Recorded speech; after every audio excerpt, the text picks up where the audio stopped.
Hi, I'm Tim. Welcome to Watchbox, and thanks for logging on. If you love this watch, email me, Team Mosso at thewatchbox.com. It's in the description below. Your purchase and pricing email question line for buying this or any watch you see on any Watchbox platform. Please reach out to me directly for pricing. My email is tmosso at thewatchbox.com. Today, we are discussing a opus from Ulysse Nardin of Laloc, Switzerland. This is the UN Triple Jack, a Jacquemart minute repeater with automata on a dial of rich black lacquer. You can see the miniature sculptures, effectively hour strikers for this triple jack. Now it's 42 millimeters in diameter by a surprisingly slim 13.4 millimeters thick. It's 50 millimeters from lug tip to lug tip, and this 50-piece limited edition watch has a 21 millimeter spacing between the lugs. You can see on my wrist, which is 16 centimeters in circumference. Once the strap is sized down, it wears well. That said, I wouldn't wear the watch on a wrist smaller than mine. You're going to want a 16 centimeter circumference wrist or larger to wear this timepiece well, and that's just because the lugs are so straight. They project forcefully out from the case band. That said, it is a very thin watch with a sloped bezel. It will slip underneath the dress cuff. UN straps are always a little bit stiff, but also exceptional quality. We have a conforming end that matches the curvature of the case, but also the slope of the lugs. We have a large rectangular scale alligator leather and semi-gloss finish with some bolstering to give it volume. There is a broad folded edge on the side, and you can see it's a monotone stitch, calfskin on the bottom, a brand new UN factory strap, that brand new UN factory strap, calf on the bottom, identically immaculate on each side. And then we have a UN folding clasp here. You can see the use of ceramic spring-loaded pin snaps so that closure will remain crisp over time as the clasp, which you can see right here, it is white gold. The watch is platinum, but white gold is more mechanically tough, which is why it's used for clasps. The white gold will not aggress against that ceramic pin snap, so it'll remain crisp over time. We have internally both polishing and media blasting for double finish, and you can see one side of the swing arm doubles as a spring for the twin trigger release system, so this double deployment clasp will not accidentally pop open, important for ensuring the security of this heavy watch. You can see that the lugs break out rather strikingly from the case. We have a minute repeater slide with a satin base. The remainder of the case is all in high polish. We have a little UN insert on the tip of the crown. We have a concave bezel to give the watch an apparent thinner profile. It helps to pair the visual mass. And you can see for the same reason the lugs have a little sculpted fluting on their sides so they don't look quite as sheer and massive.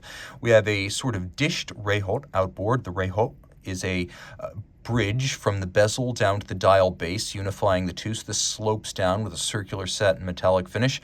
Then we have white gold hands, white gold UN anchor logo, white gold dart style hour indices, and then micro sculptures or Jacquemart. We will talk about what those do, but sometimes seeing is better than hearing.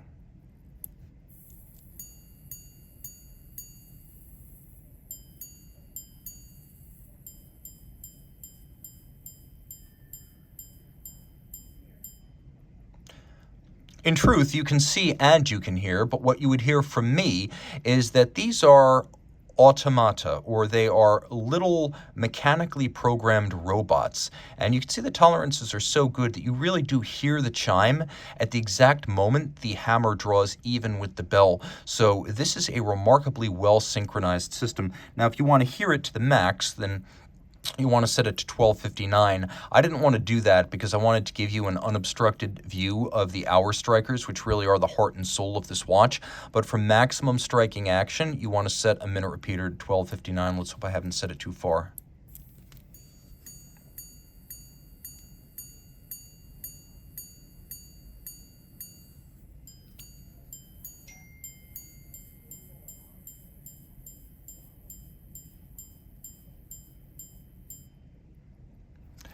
On the back, water resistant down to 30 meters, a feat in and of itself on a minute repeater. We have the UN caliber, well, they call this several different things. It's been the 70, the 71, the 72. In this application, it is the UN 73. Its origins are from Ulysse Nardin's neighbor Christophe Claret, which once upon a time designed the chiming mechanism for UN. It drives the complications that present the motion of the automaton dial. So it's really two different things. It's the Automata, and then it's a minute repeater on the base. It's a manual wind with a 36-hour power reserve, but so you'll have to wind it daily, but what a pleasure to do so. It beats away at 18,000 vibrations per hour, and it does feature an overcoil hairspring, a refinement that improves time telling in different positions. You can see it has circumferential polished gongs and black polished and beveled steel strikers for the minute repeater.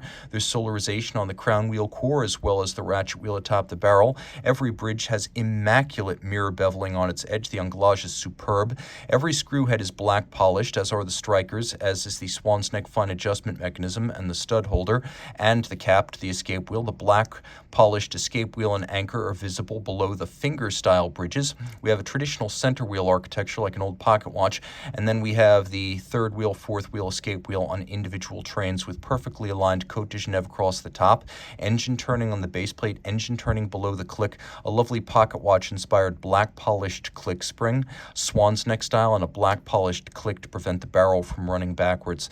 It is as beautiful as any movement ever to hail from Le Loc, Switzerland, and it is finished to a much higher standard than a typical UN watch. For good measure, you even get sharp inward angles flanking that center wheel and beautifully polished wells for the jewel sinks. This is as good as it gets in terms of hand craftsmanship and mechanical engineering.